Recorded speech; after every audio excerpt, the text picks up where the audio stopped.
बातमी आहे गँगस्टर अबू सालेमच्या नावानं सायबर फसवणूक झालेली आहे। ज्येष्ठ नागरिकाला अबू सालेमच्या नावानं धमकावून 71 लाख रुपये उकळण्यात आलेत। अबू सालेमनं खात्यात पैसे पाठवल्याचा बनाव करून ज्येष्ठ नागरिकाला दमदाटी करण्यात आली। मुंबई पोलिसांचा most wanted, investment stock fraud आणि इतर गुन्ह्यांमध्ये संशयित आरोपी असल्याचा धाक दाखवून 71 लाखांची सायबर फसवणूक झाली आहे। पूर्व प्रादेशिक सायबर पोलीस ठाण्यामध्ये हा गुन्हा दाखल झालाय।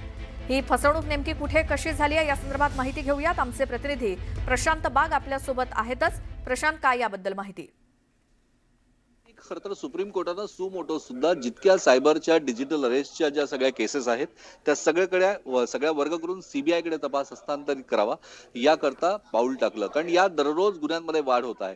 एका खात्यामध्ये आलेली एक एंट्री, या पूर्ण विषयामध्ये सायबर फ्रॉड करणारे जे आहेत ते एका खात्यामध्ये आलेली एक एंट्री, जी 71 लाखाची एंट्री एका सिनियर सिटीजनच्या खात्यात आली, तर हीच एंट्री ही अबू सालेमकडनं चुकीने तुमच्याकडे आलेली आहे, अशा प्रकारचा बनाव त्यांनी केला। आणखी या सगळ्या प्रकरणामध्ये मोस्ट वॉन्टेड हा खरं तर पोलिसांचा मोस्ट वॉन्टेड असलेला रेकॉर्डर गुन्हेगार, इन्व्हेस्टमेंट स्टॉक फ्रॉड आणि इतर गुन्ह्यांमध्ये सुद्धा तुम्ही संशयित झाले आहात या एका एंट्रीमुळे आणखीन प्रचंड मोठी दहशत डिजिटल अरेस्टच्या माध्यमातून या ज्येष्ठ नागरिकावर केली आणि ते 71 लाख रुपये त्याच्या खात्यातनं वळती करण्यामध्ये त्यांना यश मिळालं। अर्थातच सायबर पोलिसांनी तातडीने कारवाई करून जरी ते थांबवण्याचा प्रयत्न केला असला तरी हे पैसे मात्र काही परत मिळण्यात अजूनपर्यंत यश मिळालेलं नाहीये।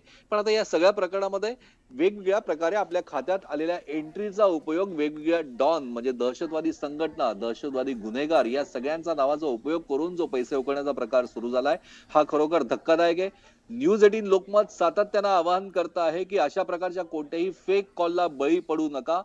अशा प्रकारचे कॉल्स कोणाच्याही नावाने कोणत्याही नंबरवर इम्प्लांट करून येत आहेत, तर या सगळ्या विषयामध्ये प्रत्येक ज्येष्ठ नागरिकाने सुद्धा, सर्वसामान्य नागरिकाने सुद्धा गांभीर्याने घ्यावं आणि तत्काळ नजीकच्या पोलीस ठाण्याशी संपर्क साधावा। श्वेता, बरोबर आहे अगदी। आणि प्रशांत, धन्यवाद या सगळ्या माहितीसाठी।